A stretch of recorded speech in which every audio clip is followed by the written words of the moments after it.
Welcome back everybody to my channel. Today I'm going over my top 10 favorite cards in my Osgir the Reconstructor deck. So Osgir the Reconstructor is 2 generic red-white for a legendary creature, giant artificer with vigilance, where you can pay 1 second to sack an artifact. Target creature you control gets +2/+0 until end of turn. And can pay X and tap Osgir. Exile an artifact card with mana value X from your graveyard. Create 2 tokens that are copies of the exiled card. Activate only as a sorcery, and he's a 4/4. So, my top 10 favorite cards to play in this deck for Osgir. Number 10 is Dragon's Approach. This is a card that was already in the deck when it came as a precon. So I got a lot more. I added them to the deck. I use this to get out either Steel Hellkite, Hellkite Tyrant, or Goldspan Dragon. I have about 15 to 20 of these in the deck. It's a lot of fun. People hate getting burned like that. But I like Dragon's Approach. Gets me my dragons out. Does a lot of fun things. 3 damage for 3 mana to everybody. Really, really underrated, I think. But these are still $2 commons. So I think it's a pretty good card. I really enjoy using it. I like it a lot. This is my number 10 favorite card in the deck. And I have multiple copies of this. Number 9, Darksteel Forge. A 9 mana artifact. Artifacts you control have indestructible. Now, I like this a lot because I run a lot of different things. In here, I run artifact creatures, just regular artifacts. So there's like Dreamstone Hedron, Soul Ring, Firemind Vessel. There's a bunch of mana rocks in here. Thran Dynamo. So giving them indestructible, having this out is just so nice. I really like having this in my deck. 9 is really expensive, but when you have those big mana rocks and you have copies of them because of Osgir, I think this really fits in the deck very well. Is my number 9 favorite card in the deck. Number 8, God Pharaoh's Statue. A legendary artifact, just 6 mana. Spells your opponent's cast cost 2 more to cast. Beginning of your end step, each opponent loses 1 life. This is just a tax card. Usually with a deck like this, it'll take a while to kind of get going. I like to play this to tax people and to slowly ping them for life. People hate this card because it makes them pay more. But whatever. I'm already handicapping myself playing with a bunch of artifacts. Let's handicap them too. So number 8 is God Pharaoh's Statue. Number 7, first creature on the list. Angel of the Ruins. An artifact creature angel that is 5 and 2 white to cast. Flying. When Angel of the Ruins enters the battlefield, exile up to 2 target artifacts and or enchantments. So a 5/7 that exiles up to 2 target artifacts and or enchantments. This can really affect other people's board states, especially if you're playing a deck that runs a lot of enchantments, that I've seen a lot in my play group personally. And artifacts, everyone always has their soul rings, their things like that, arcane signet. So this card is a lot of fun because when I first cast this the first time, you get 2, but then when I sack it, bring it back to get 2 more of them, that activates twice. So you get to pretty much exile 4 things when you bring it back the second time. So if you get full value out of this with Osgir, you get to exile 6 artifacts or enchantments, which can really affect the board state for a lot of other people. All right, that's number 7 on my list. Number 6 now is Metalwork Colossus. This is a card I picked up a few months back. It's an 11-drop artifact creature construct. That's a 10/10. And it reads, Metalwork Colossus costs X less to cast, or X is the total converted mana cost of non-creature artifacts you control. I've been able to cast this for free so many times, just because I have out like Dreamstone Hedron, Thran Dynamo, Soul Ring, Arcane Signet. At that point, it's, if I'm counting it right, it should be about 9 or so right there.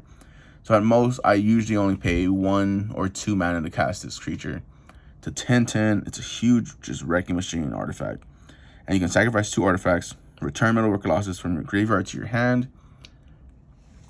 So with Osgir, I can sack the little things that I copy. So say I copy an Acre Wellspring. So I copy the Acre Wellspring, I get the Metalwork Colossus. So if I copy the Acre Wellspring, I have 2 copies of it. I sack both those copies, bring this back to my hand, and then cast it for free again if I have the if I have the right stuff out, like Soul Ring, Dreamstone Hedron, those kinds of things, you know. So really nice card. I really enjoy playing it. Something different for sure. I don't see this a lot. So that's number 6. At number 5 is Goblin Engineer. So this is 1 generic and 1 red, a Goblin Artificer creature. When Goblin Engineer enters the battlefield, you may search your library for an artifact card, put it into your graveyard, then shuffle your library. And then for red, and to tap this, you sack an artifact, return target artifact card with converted mana cost 3 or less from your graveyard to the battlefield. This is a good way to get out Soul Ring early. It's a good way to get out Arcane Signet. I think Thran Dynamo is also 3. And then you can even go put creatures in there too. So any creatures that are 3 or less, you can throw in there. Like a Esper Sentinel. Those kinds of things would be really, really great with this. And if you can't do it with Goblin Engineer, you can just do it with Osgir.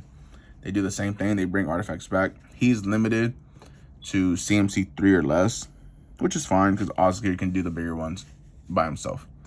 So Goblin Engineer, a low-key staple in this deck. He's my number 5 favorite card to use. At number 4, actually, yeah, number 4 is Goblin Welder. 1 red for a 1/1 creature, Goblin Artificer. Tap. Choose target artifact the player controls and target artifact card in that player's graveyard. If both targets are still legal as this ability resolves, that player simultaneously sacrifices the artifact and returns the artifact card to the battlefield. So pretty much, you can just swap artifacts with this. So say I have Angel of Ruins in my graveyard. I have Darksteel Forge on the field. I can just go, I'm going to tap this. I'm going to take this, put this into my graveyard, bring this back out. You get to pop 2 more things, and then you can just do it again next turn. So you can untap, flip them again. Your things are indestructible. This is gone. Next turn, flip it again. I think it's really, really underrated. I really like it a lot. I don't see a lot of people play Goblin Welder in Osgir decks, and I've seen quite a few Osgir decks as well. So I really think he's underrated. I really like him a lot. He's my number 4 favorite card to play in this deck. Okay, at number 3, Esper Sentinel. Best card draw to come out in 2021. Should be a staple in all white decks. Great for card draw. Add it to your deck. Add it to your deck. Add it to your deck. You all should already know what it does. One of the most talked about cards all year. And now number 2, Karn, Scion of Urza. A 4-drop legendary planeswalker Karn. It's just so good. It makes artifact creature tokens. It makes colorless construct artifact creature tokens with this creature gets +1/+1 for each artifact control. Not to mention the +1 uptick is reveal the top 2 cards of your library. An opponent chooses one of them, put that card into your hand, and exile the other with the silver counter on it, and then go pull that card with the silver counter the very next turn if this is alive still. I really like this card. I like using planeswalkers a lot. They're a lot of fun. They change the game a lot, I think. Really fun card to use. My number 2 favorite card right there. And number 1, another Karn. No surprise. Karn, the Great Creator. Legendary planeswalker Karn, a 4-mana card. Activated abilities of artifacts your opponent's control can be activated. So, you want to shut down someone, shut down their Soul Ring, boom, right here. They just don't activate. They just do not activate. It's a lot of fun. I enjoy it. You cut off people's Soul Rings, you cut off people's mana rocks. If they run a lot of combos off of equipment, this can really, really affect them a lot. It's +1. So you uptick 1 until your next turn, up to 1 target non-creature artifact becomes an artifact creature with power and toughness equal to its converted mana cost. So if I have out my Darksteel Forge, I can +1 Karn and make Darksteel Forge a 9/9 until end of turn. That is indestructible. And then for the second ability, the down tick 2, you may choose an artifact card you own from outside the game or in exile, reveal that card and put it into your hand. So when you're exiling cards with Osgir, you can bring them back with Karn. Karn has so much synergy with Osgir in this deck. I really enjoy Karn a lot. He's my favorite card to play in this deck. People see him, they know he's a problem. I've gotten out like 6 Soul Rings because of Karn. It is so much fun to use Karn. I highly recommend him in any Osgir deck. Go get him. He's a lot of fun. I enjoy playing him a lot. So with that being said, real quick recap of the top 10 cards in this deck. Karn, the Great Creator. Karn, Son of Urza. Esper Sentinel. Goblin Welder. Goblin Engineer. Metalwork Colossus. Angel of the Ruins. God Pharaoh Statue. Darksteel Forge. And Dragon's Approach. As always, if you have any suggestions for the deck, any artifacts that I'm missing, or anything that I should add, any creatures that have a good effect, please let me know. I will be more than happy to read any comments about it. Make sure to leave a comment, like the video, subscribe if you aren't subscribed, and just let me know if you have any card like suggestions, any card combos that I could use with Osgir.